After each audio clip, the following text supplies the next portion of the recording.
Compartimos una historia. Históricamente, Ucrania fue dominada y oprimida por los rusos. Durante el periodo soviético, los ucranianos sufrieron una gran hambruna creada artificialmente por el régimen estalinista, en la que murieron millones de personas, de 6 a 8 millones, porque Rusia quería exportar los granos que producían. Así que hablar que los rusos y los ucranianos son un solo pueblo, que lo ve el presidente Putin, no me atrevería. En realidad, los destinos de ambas naciones estuvieron separados durante siglos. Surgieron dos idiomas y dos culturas. Mientras Rusia se convirtió políticamente en un imperio, Ucrania no logró establecer su propio Estado. En el siglo XVII, grandes áreas de la actual Ucrania formaron parte del Imperio ruso. Tras su desmoronamiento en 1917, Ucrania se independizó por poco tiempo hasta que Rusia soviética reconquistó el país. Por lo tanto, desde 1922, Ucrania era parte de la Unión Soviética, que colapsó en diciembre de 1991. El presidente ruso Vladimir Putin califica eso como tragedia y desintegración de la Rusia histórica bajo el nombre de la Unión Soviética. Tales palabras se perciben como un intento y deseo de devolver el pasado, restaurando parcialmente el Imperio Soviético. Cuando colapsó la Unión Soviética, Moscú quería conservar su influencia y vio, entre otras cosas, en la creación de la Comunidad de Estados Independientes un instrumento para lograrlo. Pero no ha sido así. Mientras Rusia, Bielorrusia y otras antiguas repúblicas de la Unión Soviética formaron una estrecha alianza, Ucrania tenía la mirada puesta en Occidente. El 24 de agosto de 1991, el Parlamento ucraniano declaró la independencia, decisión que fue ratificada mediante un referéndum popular. Millones de ucranianos acudieron a las urnas para decir que Ucrania ya no sería gobernada por autócratas, sino que se gobernaría a sí misma. Cabe señalar que esta postura le desagradó al Kremlin, pero no hubo conflicto en la década de 90. Moscú no estaba preocupado porque Occidente no quería integrar a Ucrania. Además, en 1997, Moscú, con la firma del llamado Gran Tratado, reconoció las fronteras de Ucrania, incluida la mayoría étnica rusa que habitaba en la península de Crimea. En 2008, la administración de los Estados Unidos intentó propiciar la integración de Ucrania y Georgia en la Organización del Tratado del Atlántico Norte, la OTAN. Pero Moscú dejó claro que no aceptaría la independencia de Ucrania. De tal manera, en la cumbre de la Alianza Atlántica en Bucarest, se dialogó con dos países como Ucrania y Georgia sobre la membresía de la OTAN, pero sin poner fechas. Al ver que con la OTAN no había avances, Ucrania intentó impulsar la conexión con Occidente a través de un acuerdo de asociación con la Unión Europea. En verano de 2013, Unos meses antes de la firma de este acuerdo, el entonces presidente prorruso de Ucrania, Víctor Yanukovych, presionado, claro, por Rusia, bloqueó el acuerdo de asociación mencionado, aunque su propio gobierno lo había negociado. Esto fue la causa principal y un empuje fuerte para el pueblo ucraniano que se levantó para defender su elección por un futuro democrático y europeo. Numerosos manifestantes se decidieron contra un régimen autoritario y corrupto en el llamado Euromaidán de Kiev. Es una plaza más grande de nuestra capital. Su objetivo era un Estado democrático y un Estado de derecho.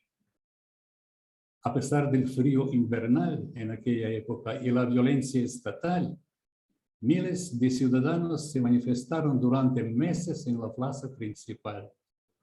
Al final, llegó el cambio. El gobierno de Yanukovych capituló y el mismo presidente prorruso huyó a Rusia. Eso fue en febrero de 2014. Aprovechando el vacío de poder en Kiev, el Kremlin anexó Crimea en marzo del mismo año 2014. Fue un punto de inflexión, el comienzo de una guerra no declarada contra Ucrania.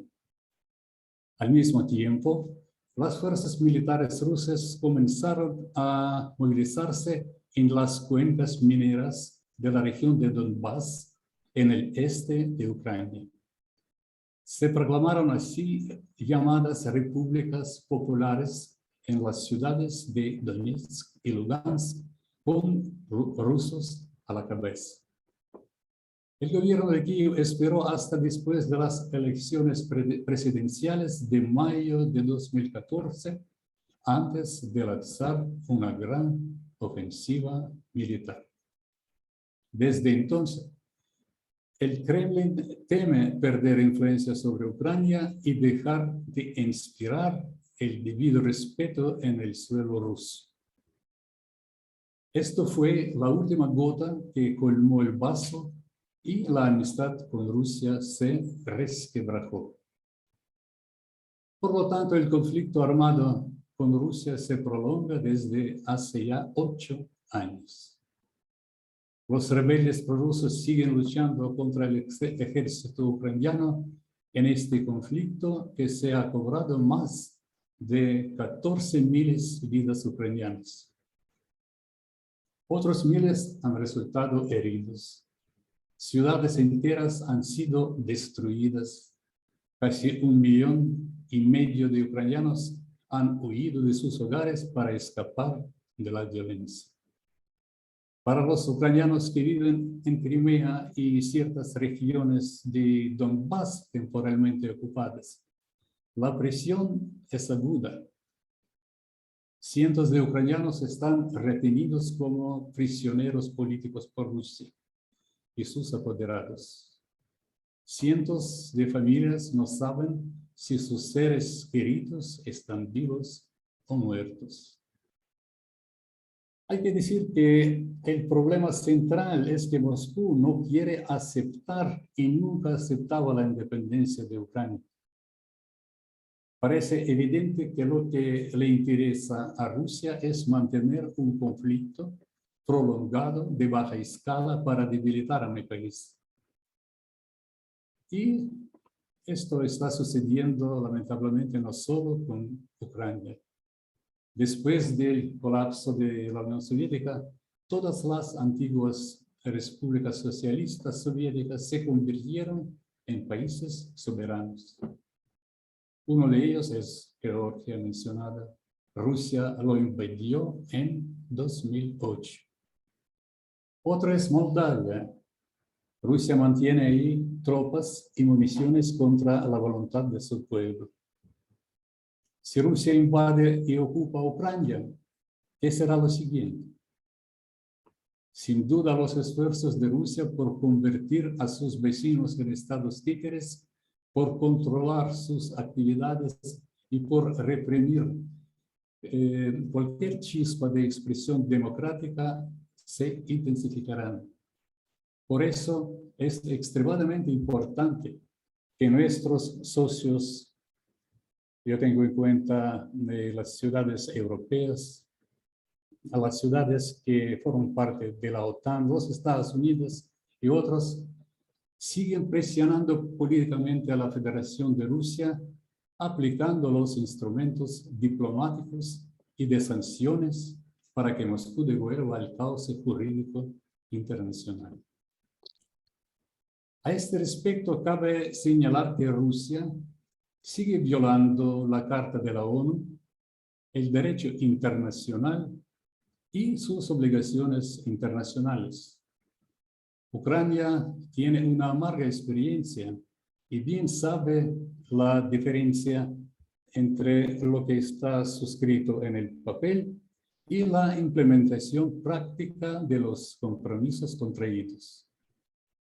Me refiero al memorando de Budapest de 1994, en el cual Rusia se comprometió, junto con los Estados Unidos y Gran Bretaña, a respetar la integridad territorial y soberanía de Ucrania y no emplear la coerción económica ni amenazar con el uso de la fuerza en mi país. Estas promesas de Rusia ayudaron a convencer a Ucrania de que renunciara a su arsenal nuclear, heredado tras la disolución de la URSS, y que entonces era el tercero más grande del mundo. Vale recordar también la resolución de la ONU del 25 de marzo de 2014, la integridad territorial de Ucrania, aprobada por 100 países en respuesta a la crisis de Crimea. Esta resolución afirmó el compromiso de las Naciones Unidas para reconocer a Crimea como parte de Ucrania. Para concluir mi discurso, quisiera destacar lo siguiente. Como he señalado al comienzo, Ucrania comparte fronteras tanto con la Unión Europea como con Rusia, que se ha resistido durante mucho tiempo al acercamiento de mi país hacia las instituciones europeas y la OTAN en particular. Actualmente, Ucrania tiene distintos acuerdos firmados con la Unión Europea y entre ellos, acuerdo de asociación firmado en 2014, lo que no quería firmar el presidente Yanukovych en 2008, y otro acuerdo sin visado firmado en 2017 que permite a los ucranianos con pasaportes biométricos entrar al espacio Schengen. Actualmente, como saben ustedes, Ucrania no es miembro de la OTAN, pero es un país socio, lo que significa que se le puede permitir unirse a la alianza en el futuro. Pero Rusia quiere garantías por parte de las potencias occidentales de que esto nunca sucederá. El presidente Putin afirma que las potencias occidentales están utilizando la alianza para rodear a Rusia y quiere que la OTAN cese sus actividades militares en Europa del Este. Por otra parte, Vladimir Putin considera que Occidente ha convertido a Ucrania en una plataforma antirrusa y que es algo que debe resolver. Según la opinión mía, las acusaciones de Rusia de que el problema es la OTAN son infundadas. La OTAN es una alianza defensiva que no tiene ninguna intención agresiva hacia Rusia. La OTAN no invadió Georgia y no invadió Ucrania. Lo hizo Rusia en 2014 y está tratando de hacerlo hoy. Así que es mejor no hablar de un solo pueblo si los soldados rusos han llegado al territorio de Ucrania para luchar contra los ucranianos. Pero lo más interesante es que Rusia niega las acusaciones de que es parte del prolongado conflicto en mi país. Ya, muchas gracias por su atención. Muchas gracias, estimado embajador Alexander Mikhailchuk, eh, por la referencia a los antecedentes históricos y comprender esta controversia entre Ucrania y Rusia. Vamos en adelante, si existen preguntas, les ruego puedan escribirlas en el chat, que más adelante el embajador también estará respondiendo algunas inquietudes o dudas que les surja de la exposición. Vamos a continuar con la segunda parte, el diagnóstico de situación actual de la relación tensa entre Ucrania y Rusia y las proyecciones o perspectivas de solución de esta controversia. A este efecto, invitamos al encargado de negocios de Ucrania en Brasil, Anatoly Kaj. Distinguido encargado de negocios, tiene la palabra. Muchas gracias. Estimado profesor Juan Limachi, estimado profesor Martín Manco, su excelencia, señor embajador Alexander Mikhailchuk, estimados profesores, caros estudiantes. Quería agradecer la invitación para compartir las informaciones sobre el momento de mucha tensión que ahora tenemos en las fronteras de Ucrania.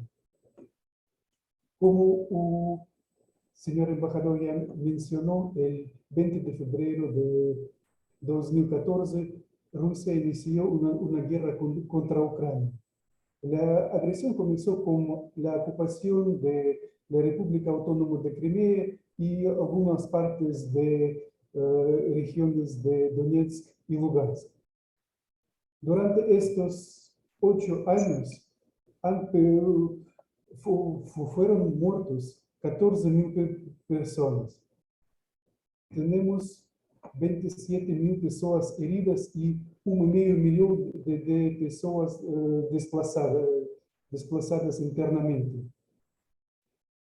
Como resultado de la agresión rusa y la ocupación de 7% del territorio de Ucrania, el país también perdió un 20% de su Producto Interno Bruto.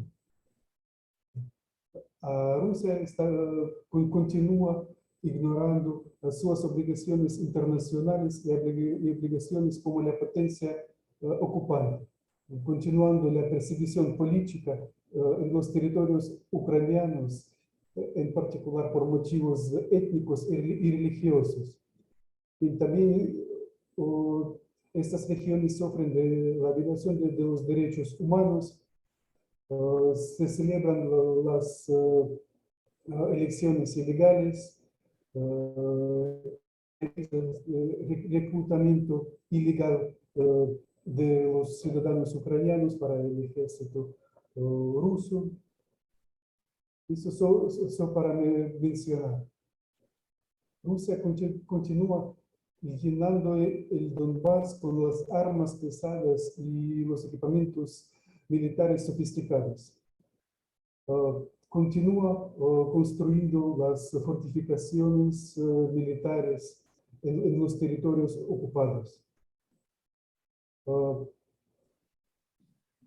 También está haciendo varios eventos internacionales, incluyendo culturales y educativos, que tienen el propósito de invitar a las personas, las figuras públicas y extranjeras y políticas, en un intento de legitimar la ocupación ilegal de los territorios de nuestro país.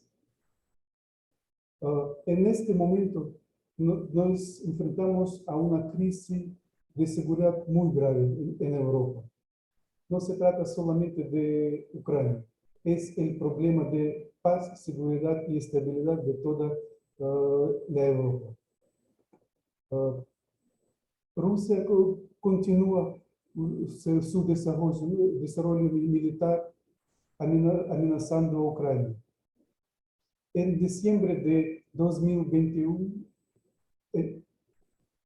enero de 2022, el número de tropas rusas a lo largo de la frontera con Ucrania y en Crimea aumentó de 94 a 112.000 personas. La Federación Rusa continúa manteniendo un grupo reforzado de tropas a lo largo de nuestra frontera. Yo voy a mostrar ahora un mapa para ver una imagen donde que están, donde se encuentran las fuerzas rusas al respecto de Ucrania. Y aquí estamos viendo, es Ucrania. Aquí está la Federación Rusa. Las regiones ocupadas las regiones de Donetsk y Lugansk, la península de Crimea y también Bielorrusia. Estos mapas son las fuerzas armadas rusas. Voy a mostrar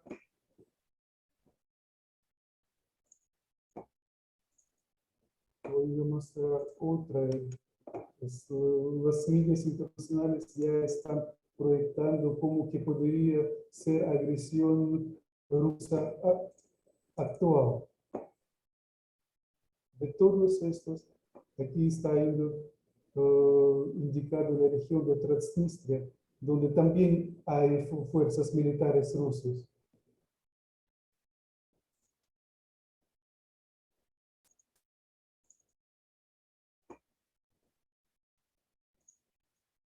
Bien, la Rusia tiene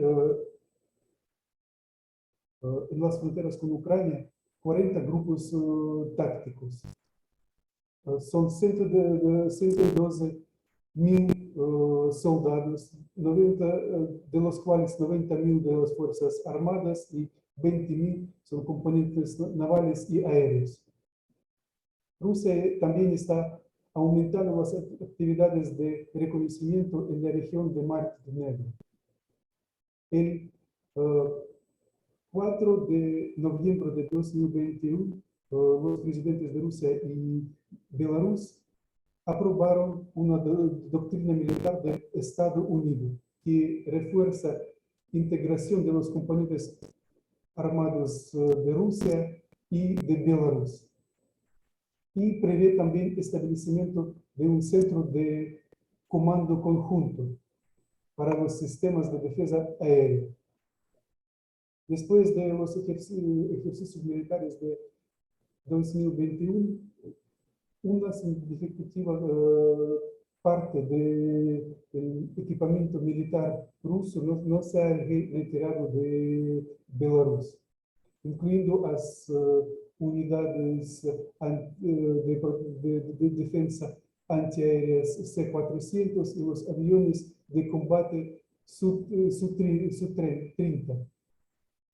El número de aviones rusos en Bielorrusia ahora puede aumentar hasta unos 12. El territorio de Bielorrusia ahora puede utilizarse para una posible operación militar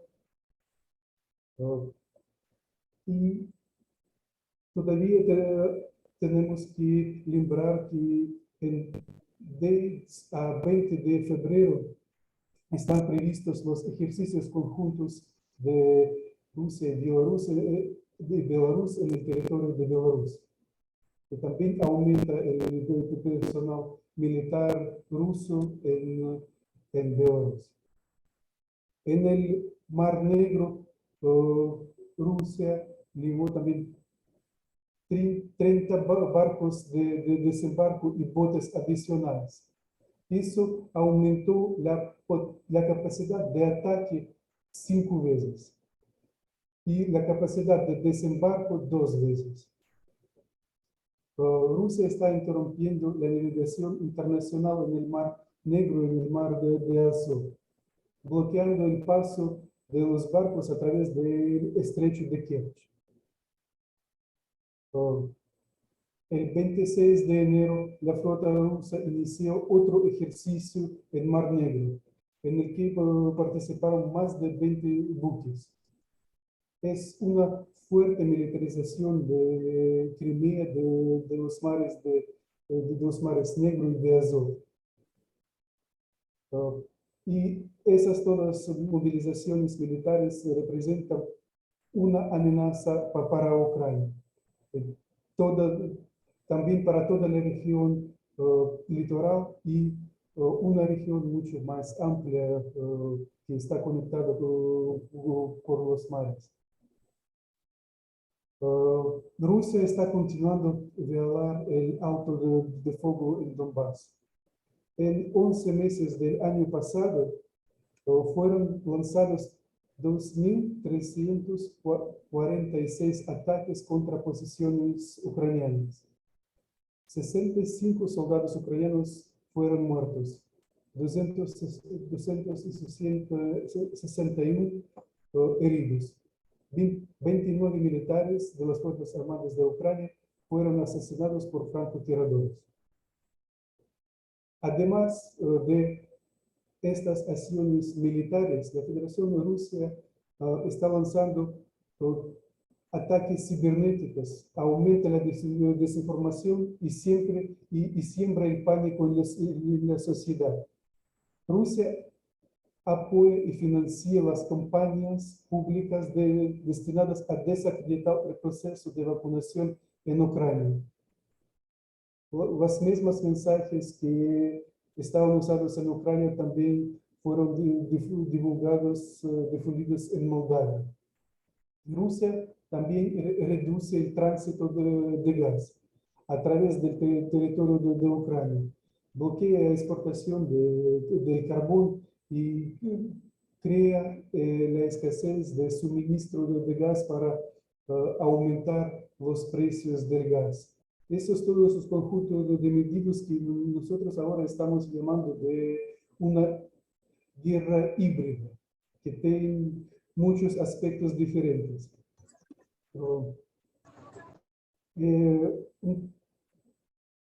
Muy importante ahora lembrar del gasoducto Nord Stream 2, que el propósito del cual es socavar la seguridad energética de Ucrania. Rusia está proponiendo los cambios en el sistema de tránsito de gas, así excluyendo Ucrania de ese flujo de gas de Rusia para los países de la Europa. Con el propósito que eso puede abrir el camino para una nueva agresión contra Ucrania. Ahora tenemos una alta amenaza de una mayor agresión por parte de Rusia. Si Rusia continúa la acumulación de tropas, en un futuro próximo puede acumular suficiente para una invasión de gran escala. Ucrania está aplicando todos los esfuerzos para resolver la situación por la vía diplomática. La actual crisis de seguridad en el continente europeo fue muy bien planeada. Acumulación sin precedentes de tropas cerca de la frontera de Ucrania, todavía en la primavera de 2021, finalización de construcción del gasoducto Nord Stream 2, publicación del ya mencionado trabajo insultante y falsos por el presidente ruso sobre ucranianos y rusos como un único pueblo, agravamiento artificial de la crisis energética en Europa, uso de migrantes como armas en la frontera de Belarus, intervención política rusa en los Balcanes y finalmente un nuevo despliegue de tropas en la frontera con Ucrania a finales de 2021.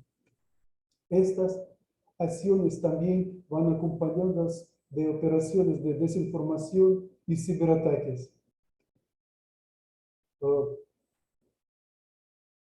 Todas estas acciones no son eventos aislados, son elementos de una estrategia más amplia que visa socavar la seguridad y estabilidad de Ucrania y de Europa.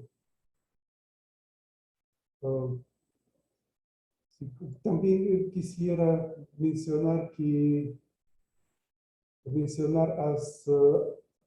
así llamadas garantías de seguridad que a Rusia está exigiendo del occidente ahora.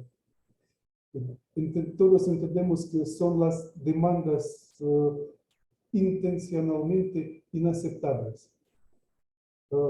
La situación es mucho más cínica cuando nos hablamos desde el punto de vista que la Rusia exigiendo las garantías de seguridad tiene más de 100.000 soldados en las fronteras de Ucrania.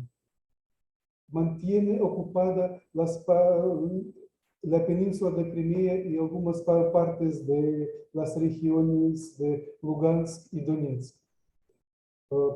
Los servicios especiales rusos, como ya mencioné, ya están desestabilizando la situación relacionada con migración en las fronteras de Belarus con Lituania y Polonia. Y el suministro de gas se ha convertido en un instrumento de política exterior.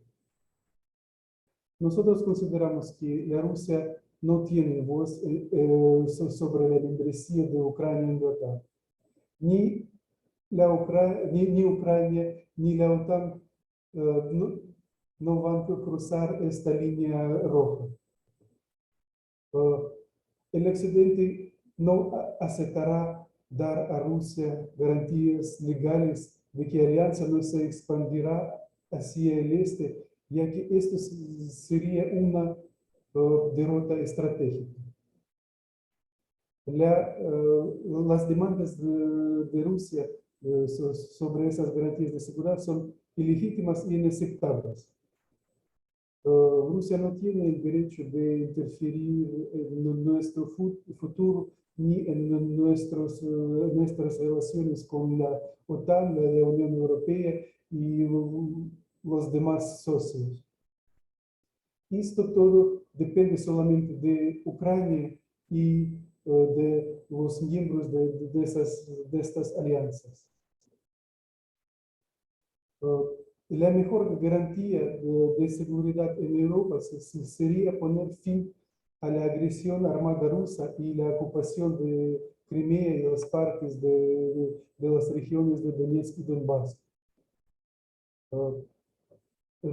Rusia debe reducir la cantidad de sus fuerzas armadas y dejar de intervenir en nuestros asuntos internos.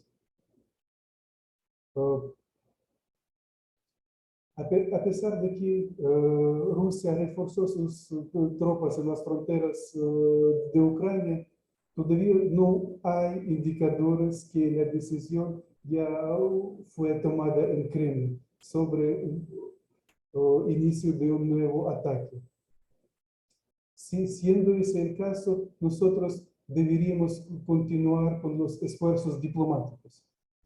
Cuanto más hablan los diplomatas, mejor. Cuando los diplomáticos hablan, los cañones permanecen callados.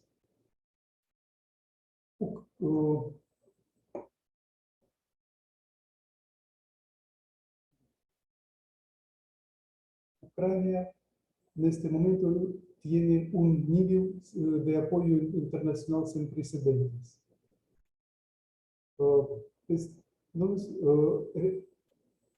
Construimos un paquete integral de contención de Rusia con nuestros socios europeos y americanos. Este paquete tiene tres elementos principales: la democracia activa y los fuertes mensajes políticos, que todos los países que participan, ellos hacen todo lo que pueden por vía diplomática en comunicaciones con Rusia, y se comunican entre sí, coordinan estos esfuerzos. El segundo pilar, este segundo elemento es las nuevas acciones económicas que deben ser adoptadas en el caso de una mayor agresión rusa. Estas sanciones deben ser fuertes y efectivas. El tercer elemento es la asistencia militar a Ucrania, que ayudará a fortalecer nuestra capacidad defensiva y aumentará el precio de una mayor agresión rusa.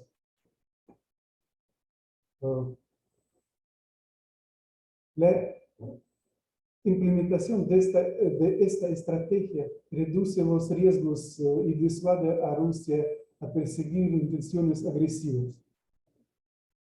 Si el Kremlin toma la decisión de expandir la agresión contra Ucrania, esto tendrá consecuencias muy graves para todas las naciones europeas. No habrá seguridad en Europa sin la seguridad de Ucrania. Cualquier concesión a Rusia sin cumplir con las obligaciones previstas en los acuerdos de Minsk y los acuerdos alcanzados en el formato de Normandía, inclusive durante la cumbre de Normandía en París en 2019, solo motivará a los líderes rusos a llevar a cabo una política exterior más agresiva. Ucrania está comprometida con la diplomacia. Busca la paz y la justicia y seguridad. El 26 de enero de la semana pasada, el 26 de enero de 2022, se llevó a cabo una reunión de asesores políticos de los líderes de formato de Normandía. Como resultado del evento, se acordó un comunicado conjunto y también una reunión en 2 semanas en Berlín. En el comunicado, los 4 países, Alemania, Francia, Ucrania y Rusia, destacaron que están decididos a negociar las diferencias actuales y avanzar el proceso de negociación. Los asesores también apoyaron el régimen de alto del fuego acordado el 22 de julio de 2020.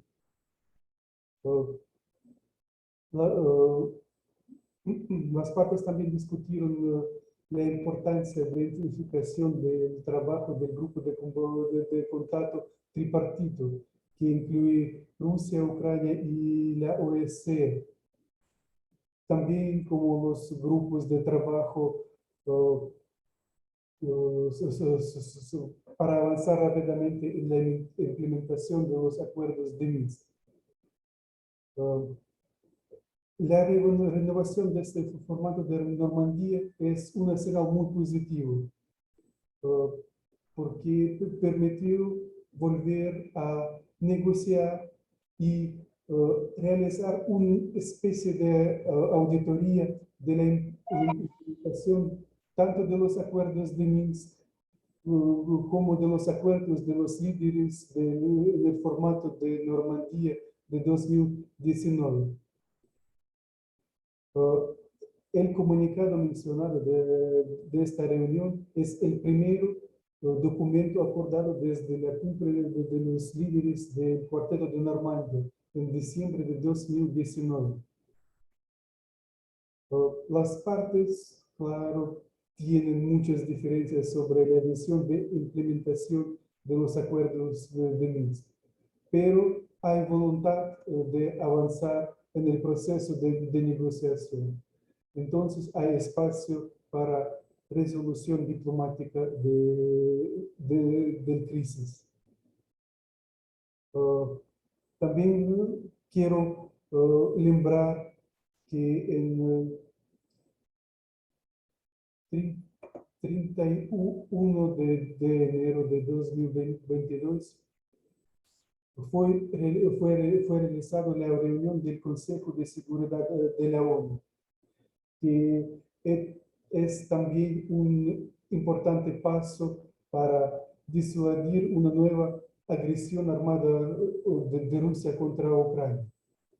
La discusión demostró las posiciones de los miembros de la comunidad internacional y los líderes de la ONU sobre la crisis de seguridad actual.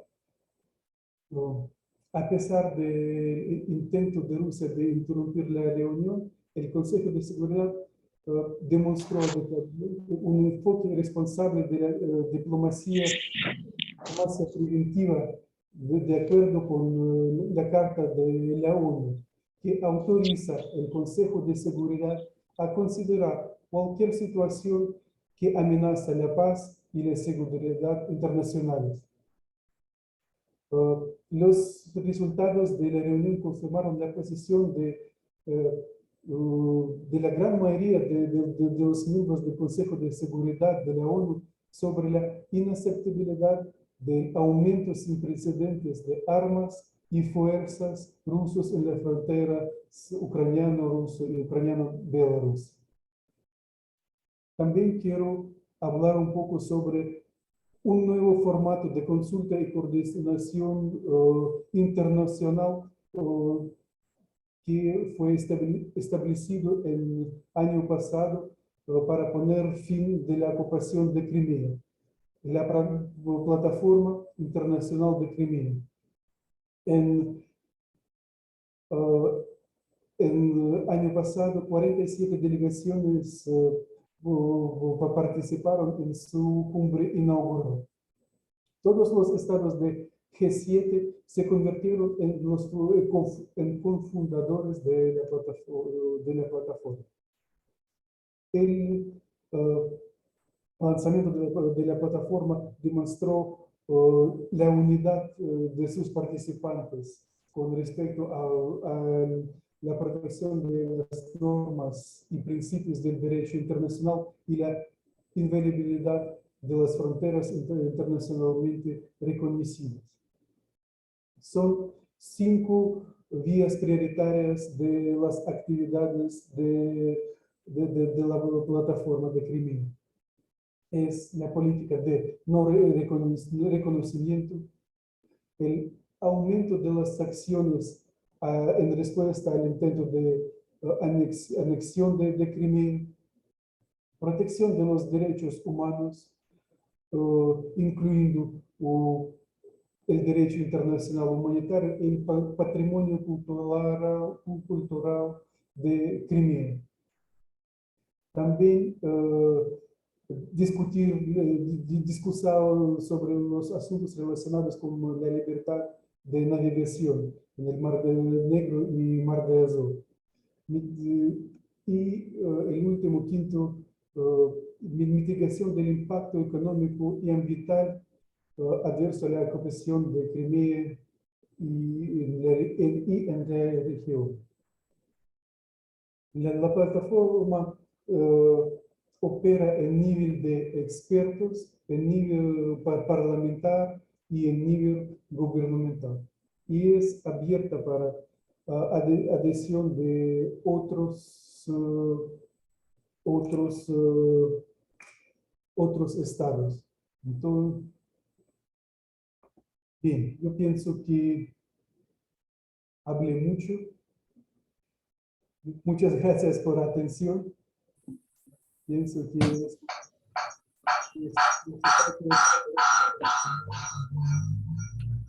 Muchas gracias.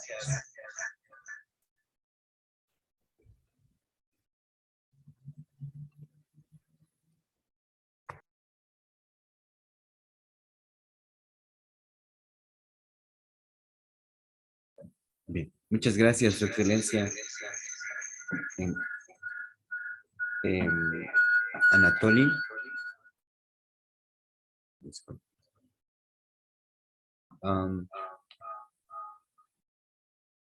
Tenemos también la presencia del profesor Martín Manco, quien nos estará desarrollando los efectos de esta controversia entre Ucrania y Rusia en el mundo y también en América, para posteriormente pasar a las preguntas. Y para esto les pido que puedan ir en los mensajes escribiendo sus consultas, sus preguntas a través del chat.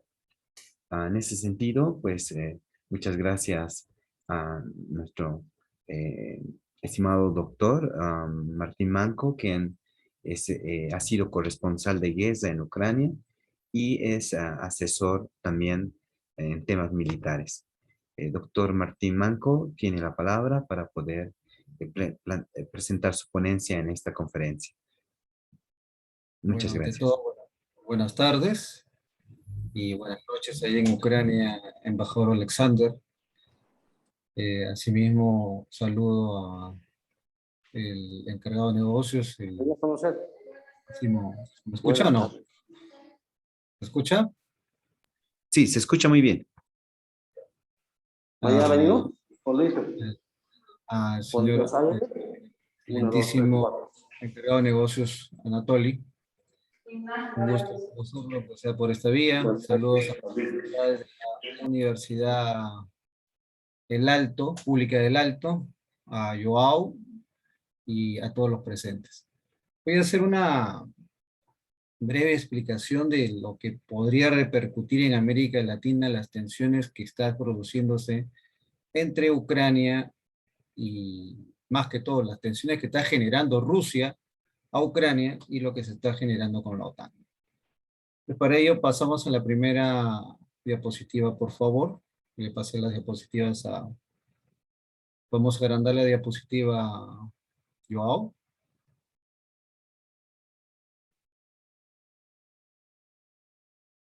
¿Podemos pasarlo o tú lo puedes pasar? En este momento lo estoy pasando, no sé si se nota en pantalla. ¿Se me puede confirmar? No, se ve grande todo.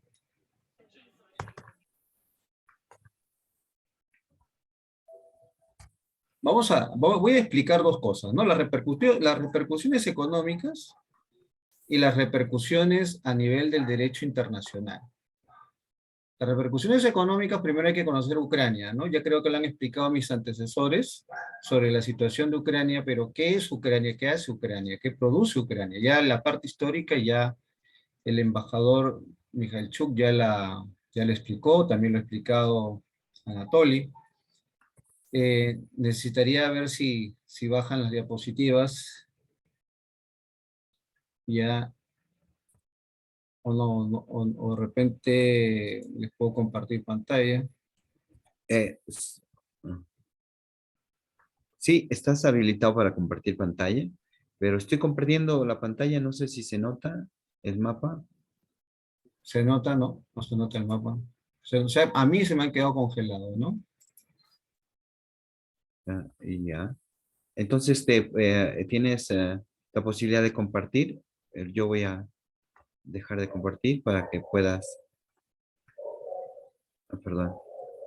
Voy a... Ok.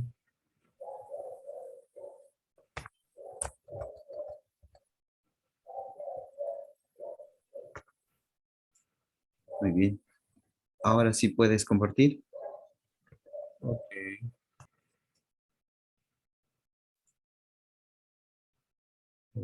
A ver, un segundito.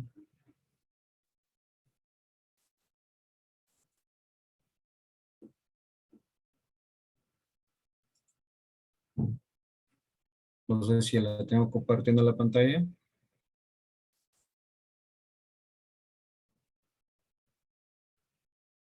¿Está compartida yo o todavía no? No, no todavía.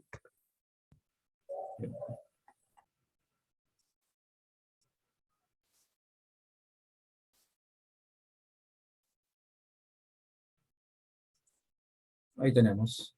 No sé si está compartida. Sí, ahora Y sí. ahora sí. Bueno, ya lo explicó Anatoly la situación que tiene ahorita Ucrania, que está rodeada prácticamente por Rusia, militarmente hablando, está rodeada por Bielorrusia, o sea, con fuerzas rusas en territorio bielorruso, en Rusia prácticamente lo tiene rodeado.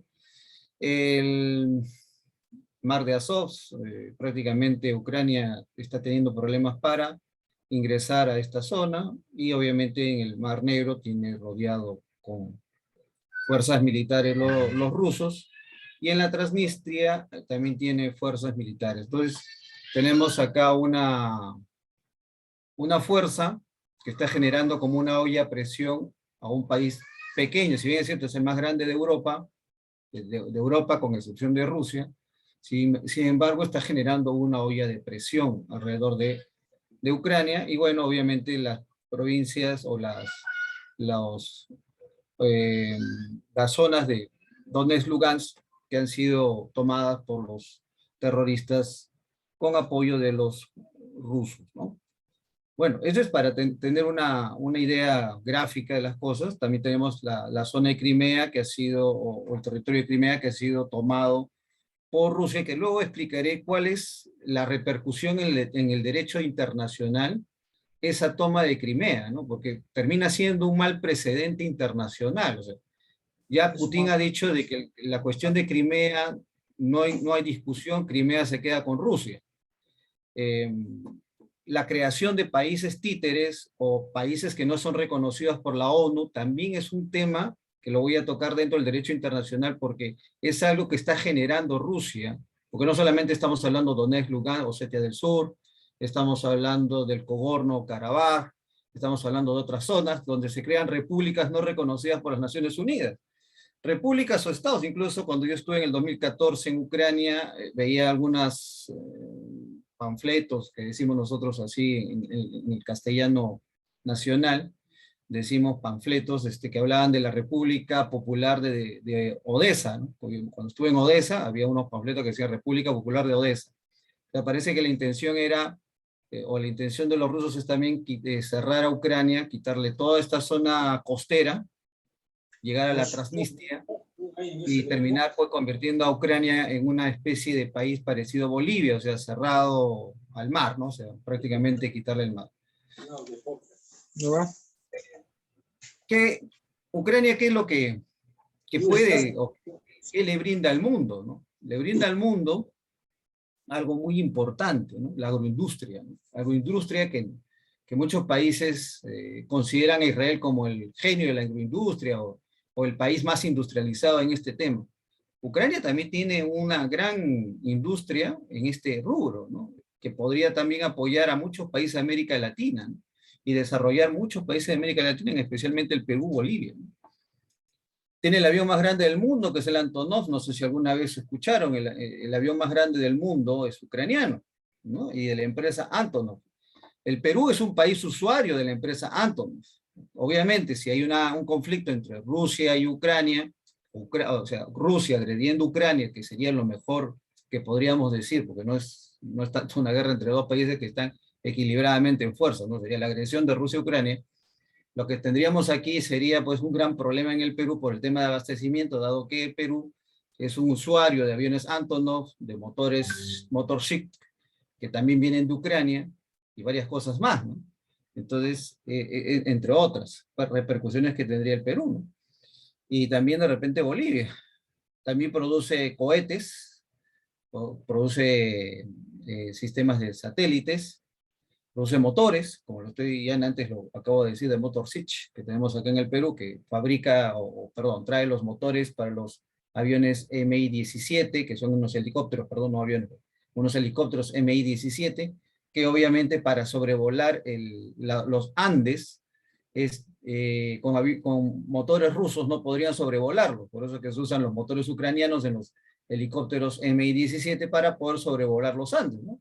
Eso le permite al helicóptero pues tener un mayor techo, sobre todo cuando vuela sobre el BRAE, que es una zona de conflicto que tiene el Perú, y evita de que los terroristas que están en el BRAE puedan derribar algún helicóptero.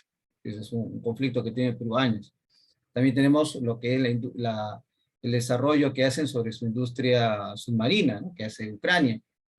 La energía, ¿no? La energía muy importante para todo el mundo, el desarrollo de la industria energética que han desarrollado muy bien los ucranianos, entre ellas pues la eólica, la nuclear y tantas otras energías, incluso ambientales y renovables, ¿no? Y obviamente no podemos descartar el armamento, ¿no? Han desarrollado misiles antitanque, equipo de 8x8 estuvo acá en el Perú, en el CIDEF, el año pasado. Estuvimos en una exhibición que hicieron a las Fuerzas Armadas del Perú, de este vehículo de infantería 4x4, perdón, 8x8, muy interesante. Y los tanques Oblot y desarrollos más en la industria militar que tiene Ucrania. Las exportaciones ucranianas al mundo, ¿no? Entre ellas se cuentan en primer lugar los cereales, ¿no? Los cereales, tenemos pues la fundición de acero, la fundición de hierro, gracias a aceite, de animal, vegetal, materiales, maquinarias, aparatos, materiales eléctricos, en todo tipo de productos, incluso hasta para audiovisuales, ¿no? Equipos audiovisuales, carbón. O sea, tenemos un gran bagaje, sí, por eso que acá les pongo, si ustedes quieren ver todo lo que Ucrania exporta al mundo, acá les dejo en este link, ¿no? Este link que está acá, donde ustedes pueden ver que más de 100 productos son exportados al mundo desde Ucrania, ¿no? Entonces, lo cual una agresión de Rusia hacia Ucrania pues repercutiría en la economía, no solamente de Ucrania, sino repercutiría también en las exportaciones del mundo. Y sobre todo también repercutiría en el tema del Perú y en el tema de Bolivia. Ahora, algunos medios en el año 2014 señalaron y visionaron, según ellos, visionaron en 2014, sobre todo la BBC, que Bolivia se favorecería de la guerra entre, si Rusia agrede a Ucrania, por el tema del gas, ¿no? Pero el tema del gas no solamente es que vamos a exportarle gas a los europeos, o sea, en eso iba la BBC, ¿no? Sino que es llevar el gas a Europa. Es lo que quiere hacer Estados Unidos también, ¿no? Llevar el gas a Europa. Pero eso también resulta con cierta cantidad de costos. España prácticamente no vive del gas que viene de Rusia, vive del gas que viene de Argelia. Entonces, con ellos el tema es un poco diferente. Entonces, el mapa se va moviendo de acuerdo a ciertas circunstancias económicas. Bueno, sí habría repercusiones económicas en ese sentido de los otros productos que puede brindar Ucrania, que ya los he señalado, ¿no? Ucrania fabrica aviones, no es solamente que ensambla, como otros países que ensamblan. Ucrania hace todo el proceso de ingeniería, desde el diseño, la construcción y la puesta en operación de una aeronave, ¿no? O sea, tiene todas las fases de la construcción de un avión, ¿no? Al igual que en otro tipo de rubros de industria. Las repercusiones del derecho internacional, ¿no? Y hago una analogía con Perú, ¿no? Con Perú, Bolivia y Chile, ¿no? Esa famosa guerra que hubo, ¿no? Y eso para que lo entiendan nuestros nuestros participantes que son de Bolivia o de otros países, porque tengo invitado algunas amistades de Perú, ojalá que hayan entrado. Entonces, ¿cuáles serían las repercusiones, ¿no? Perú tiene, Bolivia también tiene ciertos conflictos, aunque Perú ya lo cerró con el tema de La Haya, el límite marítimo, pero Bolivia tiene esa idea todavía de ese anhelo de salir al mar, ¿no? Entonces, en el rojo, como ustedes ya lo conocen, es Antofagasta, ¿no? Un departamento que les quitó Chile, a nosotros nos quitó Tarapacá, y lo que Rusia terminó quitándole a Ucrania fue Crimea, ¿no? Un enclave que está ahí en el Mar Negro, ¿no? Entonces nosotros debemos sentir lo que sienten los ucranianos, no tanto lo que sienten los rusos, ¿no? Porque a nosotros sí nos quitaron territorio. Nos quitaron territorios, y en el caso de Tacna, que está acá en la parte sur del Perú, los chilenos nos hicieron lo mismo que hicieron los rusos en Crimea, ¿no? ¿Qué hicieron los chilenos? Chilenizaron la zona de Arica y Tacna, y luego hicieron un referéndum a dónde querían ir las personas, o sea, los ciudadanos, si querían quedarse con Chile o querían quedarse con el Perú. Después del tratado, después de haber firmado el Tratado de Ancón en 1881, en el Tratado de 1929, bueno, el Perú cedió, le entregó a Arica y Tacna se quedó con el Perú, ¿no? Ahora, en el caso boliviano, pues en el caso boliviano del Tratado de 1904, pues en el Tratado de Amistad y Límites, prácticamente Bolivia cedió a Chile, para evitarse más conflictos, cedió a Chile este territorio de Antofagasta, ¿no? O sea, nosotros entendemos lo que puede ser el que te quiten un territorio que te ha pertenecido por años. Ahora, ¿cómo cambia el panorama internacional? ¿Qué ha generado Rusia con este panorama internacional? Bueno, lo primero que he dicho es crear estados no formales. Es como que Perú, para quitarle a Arica, cree el estado de Arica. Entonces creamos el estado de Arica, ingresamos un montón de peruanos a Arica, y al crear el estado de Arica, le sacamos la vuelta a las Naciones Unidas en decir de que no puede existir la anexión de territorios por guerra. Entonces creamos el Estado Popular de Arica, y el Estado Popular de Arica se declara independiente de Chile, y al día siguiente hace un referéndum, obviamente con tropas peruanas, digámoslo así, para que tengan una idea de cómo sería el asunto, con tropas peruanas, y luego se declaran independiente de Chile, y luego piden ser parte de el Perú, ¿no? Entonces, al ser parte del Perú, entonces el Perú inmediatamente centra sus tropas dentro de Arica, y Chile ya no puede hacer nada. Algo parecido ha sucedido con Crimea. Le estoy haciendo un síntesis para que lo comprendan de este lado latinoamericano. Ahora, cuando hablamos de esta creación de estados no formales, es que Arica no sería un estado reconocido por las Naciones Unidas, ¿no? Obviamente sería un estado títere, un estado que se anexaría a otro país para evitar eso que dice las cartas de las Naciones Unidas, que no se puede anexar territorios por guerra, ¿no? o por conflicto. Y esa sería la situación, ¿no?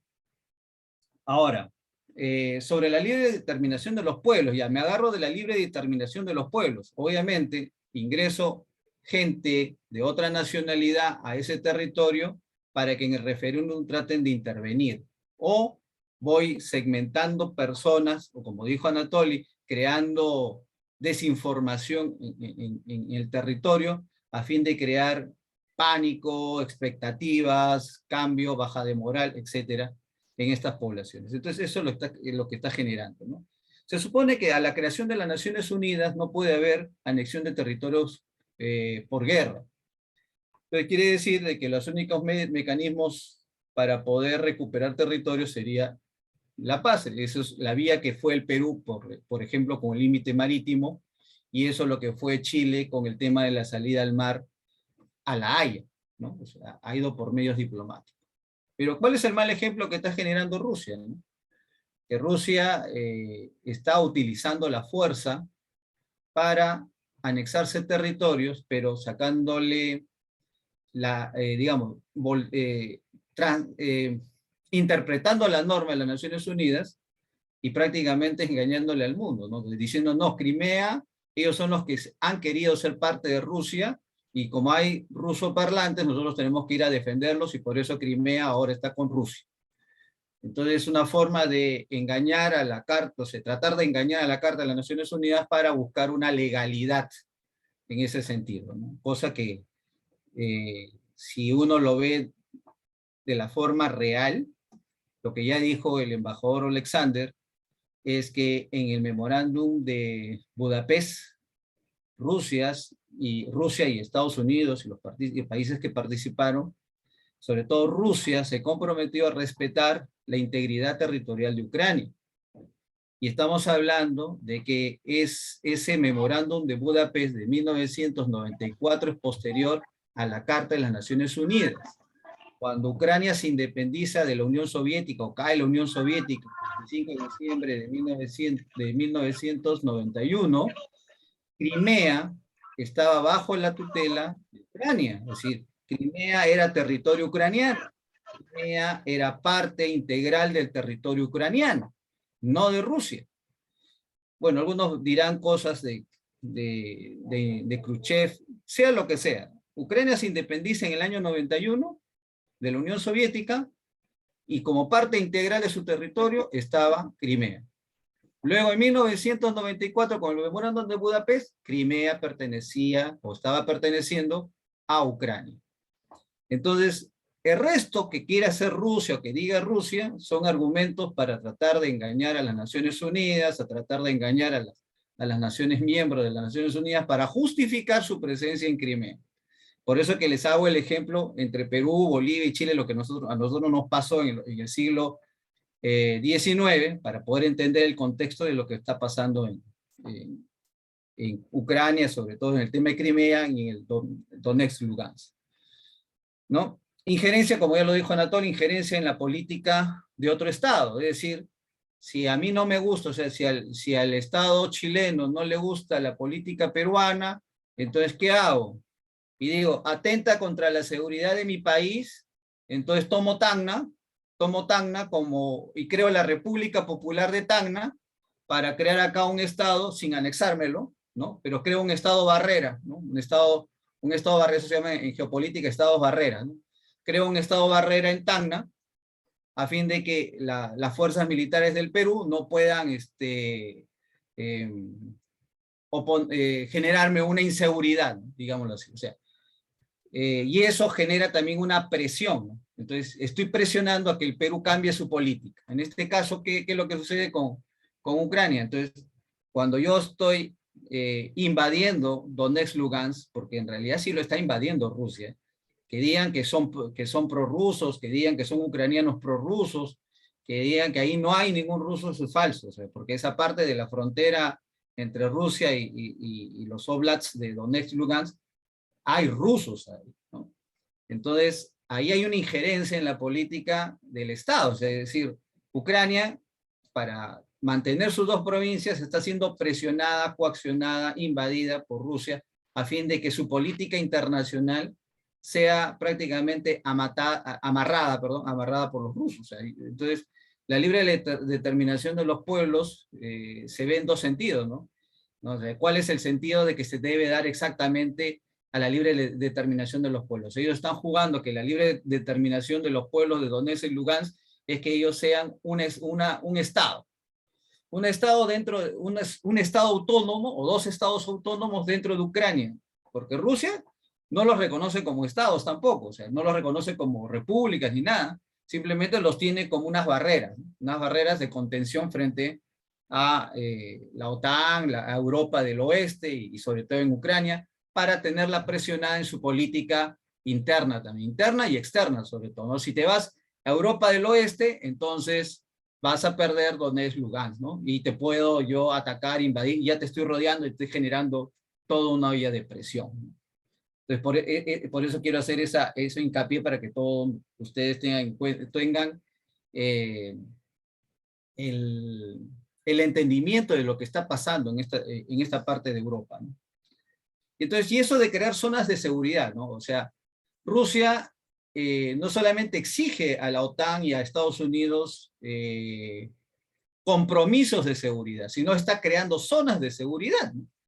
Y crear zonas de seguridad, pues en Moldavia le crea pues a la Transnistria como zona de seguridad, en Georgia, Osetia del Sur, le crea una zona de seguridad, en Azerbaiyán, en el Nagorno-Karabaj, le crea una zona de seguridad.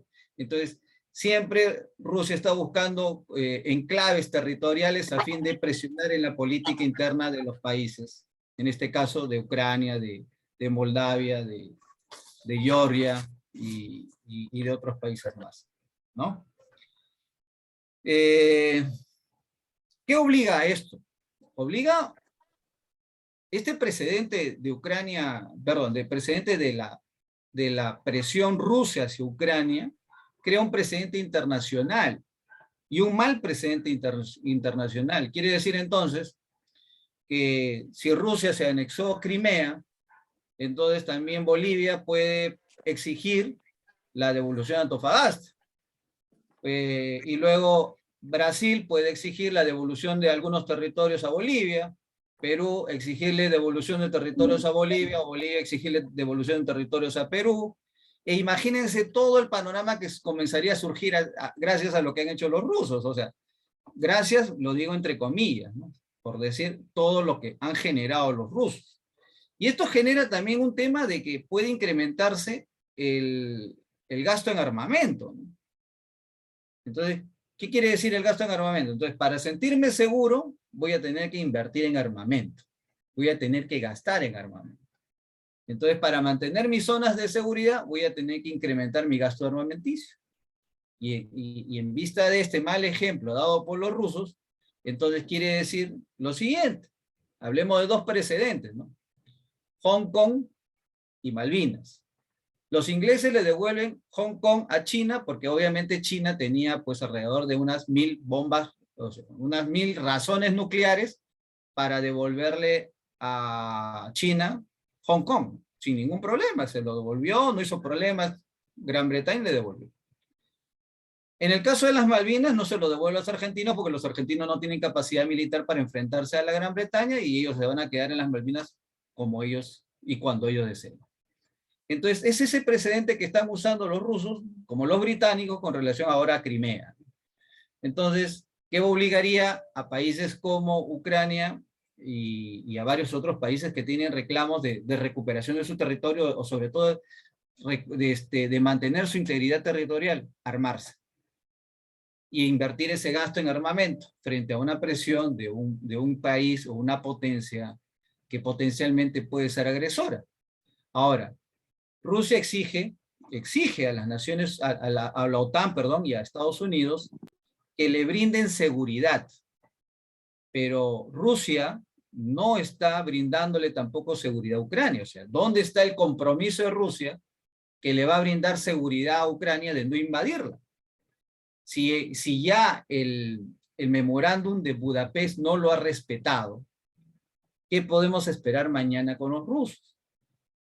A eso quiero que entendamos, ¿no? O sea, así como nosotros vivimos la presión de Estados Unidos en América Latina, y muchos países fueron pues invadidos en su momento por Estados Unidos, imagínense en el lado de Europa del Este, pues no tienen a Rusia, que se cree el hermano mayor. Había un libro que tenía mi abuelo hace muchos años, cuando existía la Unión Soviética, y me llamaba la atención, y una vez le pregunté a mi papá, ¿y ese libro por qué dice la madre Rusia, la madre patria Rusia? Entonces ahí me explicaba del tema de la Unión Soviética. Bueno, pero es un tema que ya pasó, ya la Unión Soviética ya dejó de ser un país y ahora estamos hablando de varios países, ¿no? Entre ellos lo que es Ucrania, que es un país, y lo que es Rusia, que es otro país, ¿no? Completamente distintos, ¿no? O sea, y eso hay que saberlo entender. Entonces, dada esa circunstancia, pues, tenemos acá la seguridad que exige Rusia, pero que no le da ninguna seguridad a Ucrania de mantener su territorialidad. Ya con esa anexión de Crimea, prácticamente, ¿qué le está diciendo a los rusos? O sea, nunca vas a vivir seguro, nunca vas a estar seguro. O sea, tú exiges seguridad, pero no me estás dando seguridad a mí, ¿no? ¿Dónde está el compromiso si ya rompió el compromiso Rusia, ¿no? rompió el primer compromiso en 1994, ¿no? Que ya mis antecesores bien lo han expuesto, entonces ya no necesito referirlo. Entonces, no hay una seguridad para Ucrania de que Rusia no le invada hoy, mañana, pasado, de acá a un año, ¿no? O sea, va a estar en un constante y latente latente peligro de una invasión. Ellos hablan, los rusos, de ejercicios militares. Pues si vemos en este mapa, si bien es cierto, están alrededor de toda su frontera, entre comillas, en la zona de Donetsk, Lugansk, en el año 2014, los rusos también ingresaron fuerte cantidad de armamento, porque es la frontera de Donetsk, Lugansk con Ucrania, que prácticamente esa frontera entre Ucrania y estos oblasts que tienen controlados los prorrusos, sí lo pueden controlar los ucranianos, pero esta parte roja, que es frontera ya con Rusia, no lo controlan. No podemos saber qué cantidad de soldados rusos ya han ingresado a esta zona, qué cantidad de armamento. Sabemos por los satélites la cantidad de armamento que hay en toda esta zona, sí, pero no la cantidad de personal ruso que se encuentra ahí. Entonces he querido hacer este análisis para que ustedes entiendan las repercusiones que originaría y el mal precedente que está originando Rusia con una agresión hacia Ucrania, ¿no? O sea, también repercutiría en América Latina, sí repercutiría en América Latina. Y si esto llega a dejarse pasar, o sea, que la ONU no tenga una mayor fuerza y que Rusia no devuelva a Crimea, genera un gran mal precedente en el derecho internacional, definitivamente. Ahora, no es solamente, o sea, Rusia está exigiendo una seguridad a la OTAN y Estados Unidos por el lado europeo. Pero si hablamos fríamente y vemos el mapa de Rusia, ahorita no lo he puesto, pero bueno, si vemos el mapa de Rusia,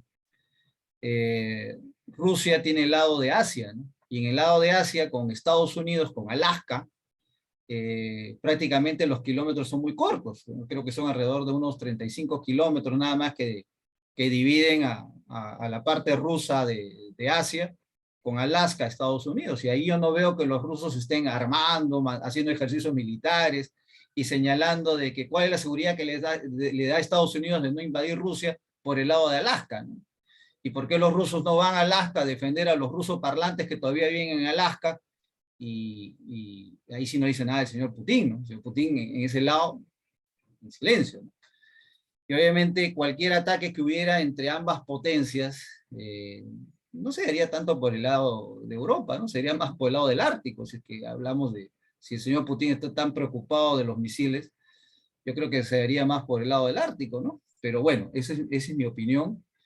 He tratado de hacer una subsíntesis de todo. Yo creo que se debe respetar en el derecho internacional a los países formales que están en las Naciones Unidas y que tienen voz y también tienen voto, y sobre todo se debe respetar la integridad territorial de los estados, ¿no? Porque si empezamos con eso, entonces también, como vuelvo a repetir, Ecuador le volvería a reclamar a Perú, le reclamaría al Perú que el protocolo de Río de Janeiro es inejecutable y terminaríamos en otros conflictos, en otras guerras que ya varios de América Latina sabemos de que Perú en el siglo XX tuvo como cerca de 5 o 6 conflictos con Ecuador, porque Ecuador no respetaba el acuerdo, ¿no? Entre los dos países. Entonces, si eso va a ser Rusia, imagínense el gran mal precedente que va a generar a nivel mundial. Eso es todo lo que yo quería expresarle en esta parte de la conferencia. Y bueno, le cedo la posta a Joao para cualquier tipo de preguntas. A nosotros los... Muchas gracias. Muchas gracias, doctor Martín Manco, por su brillante exposición. De igual forma, a su excelencia el embajador Alexander Michalchuk, a Anatoly Kach por sus brillantes ponencias. Vamos a pasar en este momento a las preguntas que tenemos registradas y para poder tal vez puntualizar algunos temas y tópicos importantes en esta conferencia. Una pregunta que nos transmiten por el chat es ¿cuál es el origen del conflicto entre Ucrania y Rusia? ¿Cuándo habría surgido? Y ¿cuáles serían los motivos reales de este conflicto? Excelencia embajador Alexander Michalchuk, la pregunta va dirigida para su persona. Sí, gracias por la pregunta. Como yo expliqué en mi discurso, que en marzo de 2014 Rusia anexó Crimea y después ocupó las regiones en Donbass, ciertas regiones de Lugansk y Donetsk. Eso fue el inicio de ¿cómo se llama?, la guerra no declarada contra Ucrania. ¿Por qué? Porque cuando el presidente Yanukovych no firmó el acuerdo de asociación con Unión Europea, entonces eso fue un gran empuje para los ciudadanos ucranianos, principalmente para los jóvenes. Ellos salieron a la calle y a la demostración. Entonces las fuerzas, bueno, la policía y todo eso, empezaron fue una gran presión a esos estudiantes. Y el día siguiente salió todo el pueblo a las calles. Y eso fue la razón, porque entonces cuando Yanukovych huyó a Rusia, un periodo de marzo, de febrero hasta el mayo, nosotros no teníamos presidente.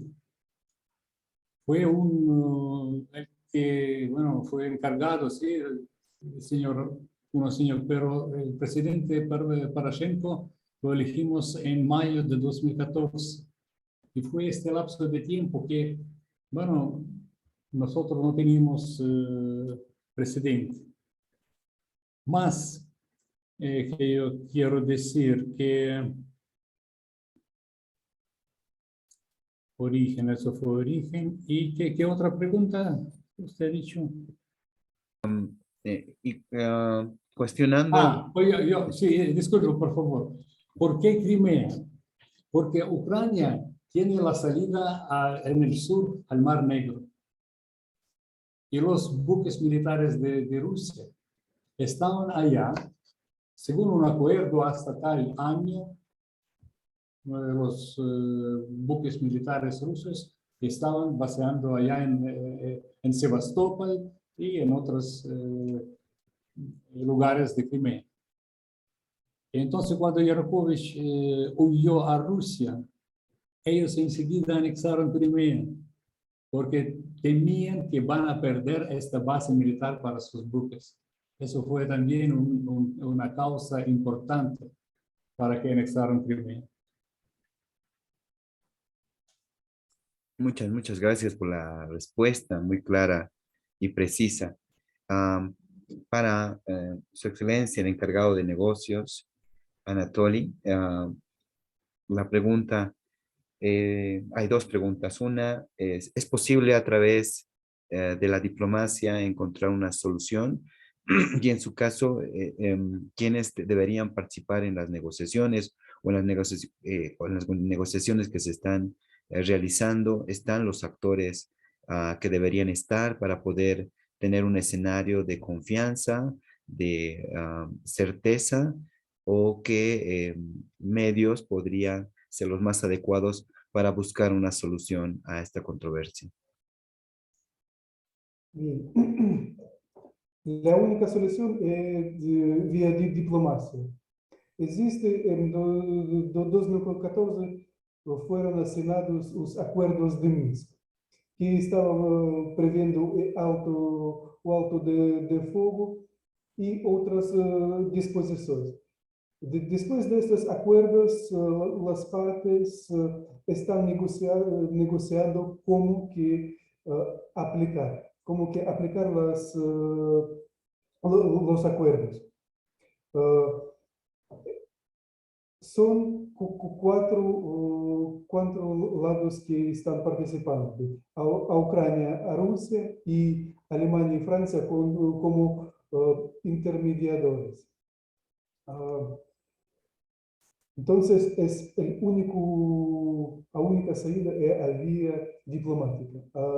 Ucrania no tiene ni mínima intención de resolución militar del conflicto.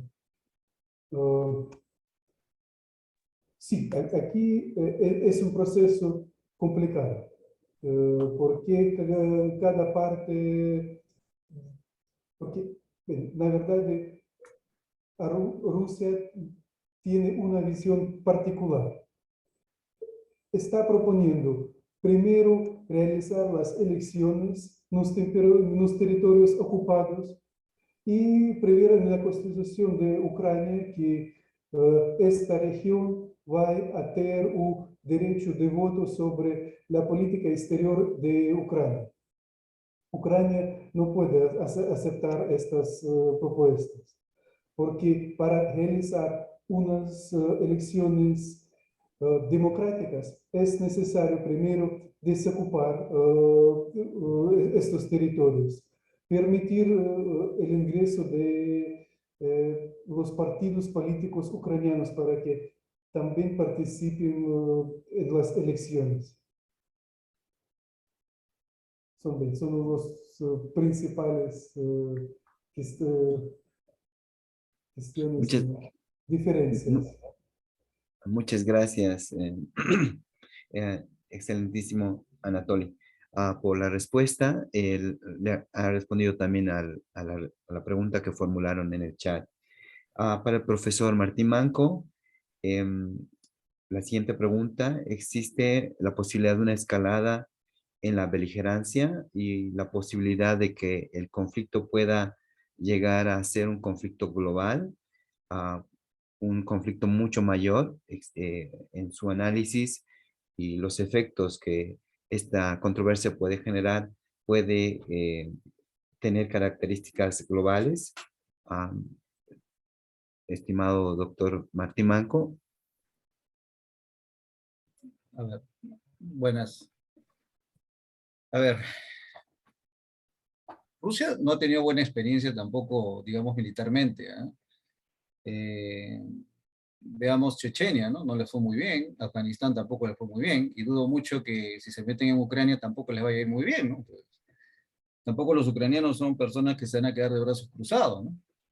Yo creo que debe pensar muy bien Rusia antes de una invasión completa o total hacia Ucrania, ¿no? Yo creo que no iría a ese lado, ¿no? Yo creo que, como dice Anatoly, creo que sí están tratando de ver la forma de las zonas tomadas por los separatistas, buscar cierta independencia o buscarle dar cierta autonomía, de repente hasta no reconocerlas todavía como república, porque también generaría un problema para Rusia reconocerlas como república, porque eso también generaría en el contexto internacional otros conflictos para ellos, ¿no? O sea, tenerlos como parte de Rusia es igual que estar en el status quo que tiene ahorita la frontera rusa-ucraniana, ¿no?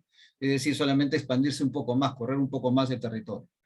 Si es que tiene pretensión de tomar Ucrania, yo creo que el conflicto sería muy costoso también para los rusos, ¿no? No sería algo muy barato manejarlo. Yo creo que Rusia lo que está buscando es una presión frente a la OTAN, frente a Estados Unidos, y utilizar esta situación para sacar algún rédito o ventaja.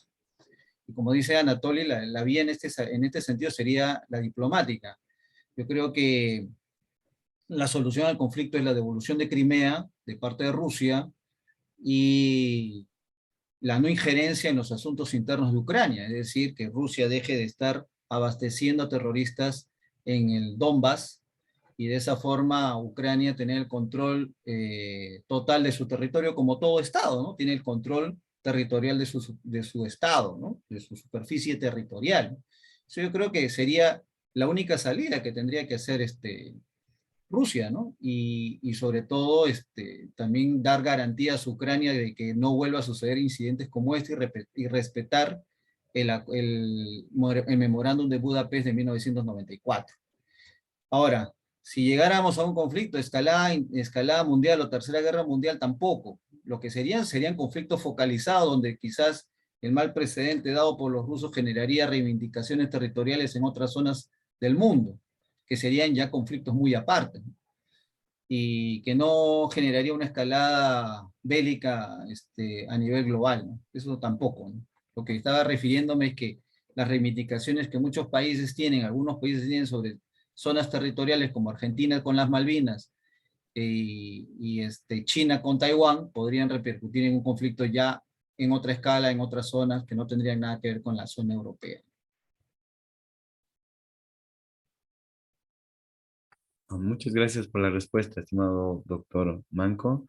Hay una pregunta en el chat que hace mención sobre cuáles serían los intereses geopolíticos de Estados Unidos y la OTAN en este conflicto. No sé si podría respondernos también esta pregunta.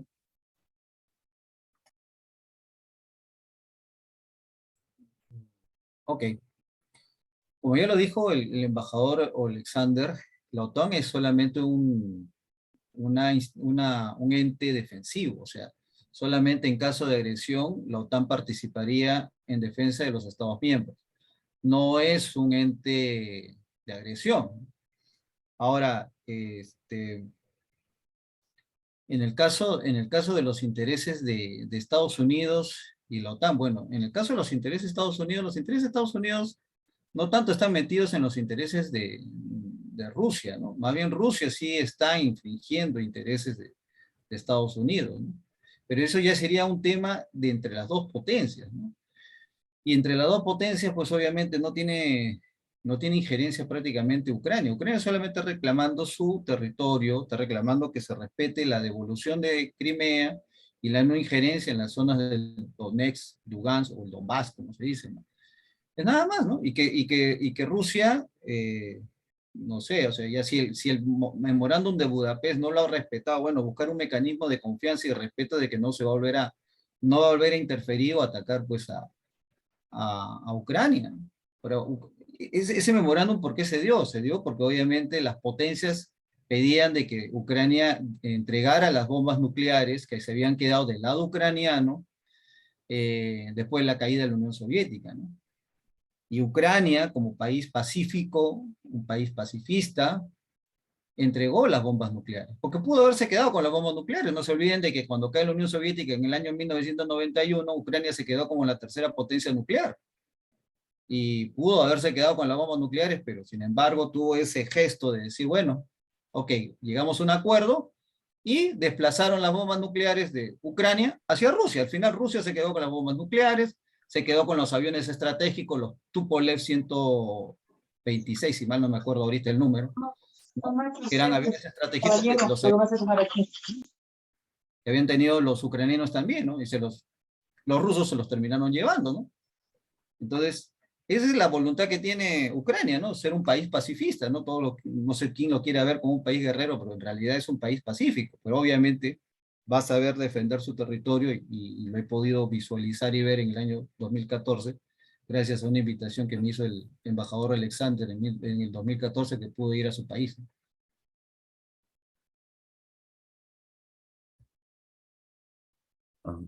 Muchas gracias, profesor Martín Manco. Muchas gracias a cada uno de los expositores. Hemos ido viendo los antecedentes históricos, la situación actual, las negociaciones que se han iniciado y pues los escenarios que en el mundo también se pueden presentar. La carrera de Derecho de la Universidad Pública del Alto a través del programa de Estudios Internacionales y Diplomacia. A partir de esta conferencia internacional, estará buscando transmitir información a través de este medio sobre la coyuntura internacional. En ese sentido, transmitir a los docentes y estudiantes de nuestra universidad y de otras universidades que nos acompañan en esta sesión, que estos temas tan importantes en el mundo tienen relevancia para nuestra región, ¿no? Recuerdo los conflictos de Yom Kippur en el Medio Oriente y la repercusión económica que hubo en la región, que fue también denominada la primera década de oro, en la década de los 70, ¿no? Es decir, estar atentos al conocimiento o a los acontecimientos que se desarrollan en el mundo es importante para poder también tomar decisiones. Y este tipo de temas y esta calidad de expositores nos permite también comprender mejor la coyuntura internacional y estas controversias también que se presentan en el mundo y los medios para resolverlos. La Universidad Pública del Alto y la carrera de Derecho ha visionado crear una nueva carrera, la carrera de Estudios Internacionales y Diplomacia, que este año, Dios mediante, va a iniciar. Y como lo hemos escuchado en las palabras de el embajador, perdón, de su excelencia encargado de negocios, Anatoly, la diplomacia es uno de los medios más importantes para buscar una solución entre las controversias que surjan, y la preparación diplomática llega a ser estratégica también para los estados. Y en esa visión, nuestra universidad busca también que se puedan formar especialistas en esta área. Yo agradezco y voy a ceder a cada uno de nuestros brillantes expositores, a su excelencia Alexander Michalchuk, para que pueda dar las palabras finales, y posteriormente a su excelencia Anatoly Kash, encargado de negocios de Ucrania en Brasil, y al profesor Martín Manco, para que puedan dar las puntualizaciones finales de esta temática, de esta conferencia tan importante para el mundo y tan importante también para nuestro país. Excelencia, embajador Alexander Michalchuk, con las palabras finales y de puntualización sobre la temática, tiene la palabra. Muchas gracias. Yo quisiera informar, respetada audiencia, sobre una cosa muy buena para nosotros, yo creo. Hoy día, el canciller de Ucrania, Dmytro Kuleba, ha anunciado que Ucrania, Polonia y Gran Bretaña firmaron acuerdo sobre la creación de una alianza diseñada para responder a las amenazas a la seguridad europea y fortalecer la cooperación económica entre los tres países. Es una cosa muy buena. Iniciador de eso fue Ucrania el año pasado, y hoy día nosotros vamos que, si no me equivoco, hoy día firmaron este acuerdo o convenio sobre la creación de esta alianza. Es una cosa muy buena. Y para finalizar, yo creo, señor Limachi, agradecer a usted para que nosotros con el señor encargado de negocios de la Embajada de Ucrania en Brasil, Anatoly, estuvimos presentes en esa muy interesante reunión, ¿no? Conferencia. Yo quiero desear a usted y a los estudiantes de la universidad éxitos en sus estudios, y poco a poco convertirse en verdaderos diplomáticos, y para hacer su trabajo para Bolivia, para toda América Latina, porque es una profesión muy interesante, muy importante. Así que lo único que hace falta hacer es estudiar bien este tema. Gracias. Muchas gracias, Su Excelencia, embajador Alexander Michalchuk. Muchas gracias. Excelencia Anatoly Kash, por favor, puede activar su micrófono para sus palabras finales. Muchas gracias. Y la única cosa que yo quería reforzar es que Ucrania está comprometida con la resolución diplomática de la crisis actual y de todas las otras cuestiones, de todos los otros problemas que nosotros ahora tenemos con Rusia. Muchas gracias por convidar. Fue un placer de compartir con ustedes estas informaciones. Muchas gracias, profesores João Lemacho, Martín Manco, su excelencia, embajador Alexander Michalchuk. Obrigado, embajador. Muchas gracias por aceptar nuestra invitación y sabemos también pues el aprecio que Ucrania tiene a Bolivia. Nos ha mencionado también en conversaciones informales de pues becas, ¿no? Para temas tan importantes como agronomía, ¿no? Y que necesitamos también en nuestro país desarrollar también esta área productiva, ¿no? Y que pues la tecnología de Ucrania, como lo ha mostrado también el profesor Manco, pues es mucho más avanzada y necesitamos también tener esos conocimientos. Muchas gracias por el aprecio, por el cariño a nuestra universidad y por aceptar esta invitación. Profesor Martín Manco, gracias por gestionar también este evento. Por favor, sus palabras finales, profesor Martín Manco. Bueno, gracias a ti por la iniciativa y bueno, gracias al embajador Alexander, al encargado de negocios por aceptar poder tener esta conferencia que nos han ilustrado tan gratamente. Y sobre todo, como ya lo dijo Anatoly, la única salida es la diplomacia. Y felicito a Ucrania de que, bueno, haya países como Gran Bretaña y Polonia que actualmente, bueno, ya están dando una cobertura de ayudar a Ucrania en un tema de seguridad. Y eso es muy importante, ¿no? Y resaltar de que Ucrania no es un país agresor, ¿no? Es un país pacífico, ¿no? Y es importante resaltar el hecho que mucha gente olvida de que ellos entregaron bombas nucleares bueno, en este memorándum de Budapest.